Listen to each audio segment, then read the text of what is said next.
अस्सलाम वालेकुम एवरीवन, क्या हाल चाल है आप सबकी। उम्मीद करती हूँ सब खैरियत से होंगे। तो आज मैं लाई हूँ आप लोगों के लिए बहुत ही खूबसूरत टुक की चादरें, एप्लिक वर्क, एप्लिक की बहुत ही खूबसूरत, बहुत ही अच्छी और बहुत ही अच्छा काम की हुई चादरें हैं। बहुत बड़ी और बहुत खूबसूरत एप्लिक वर्क की चादरें हैं। डिफरेंट कलर्स हैं, इनमें डिफरेंट कलर कॉम्बिनेशन है।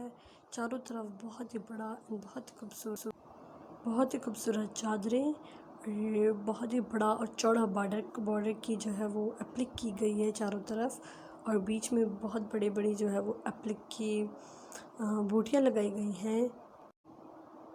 आप वीडियो एंड तक ज़रूर देखिएगा, आपको आगे बहुत अच्छी अच्छी और ख़ूबसूरत एंड न्यू डिज़ाइंस की चादरें देखने के लिए मिलेंगी। और बहुत ही खूबसूरत चादरें हैं, कलर कॉम्बिनेशन बहुत अच्छा है। और आप प्रिंटेड एप्लिक करवाएं या तो फिर प्लेन एप्लिक करवाएं, वो बहुत ही अच्छी लगती है।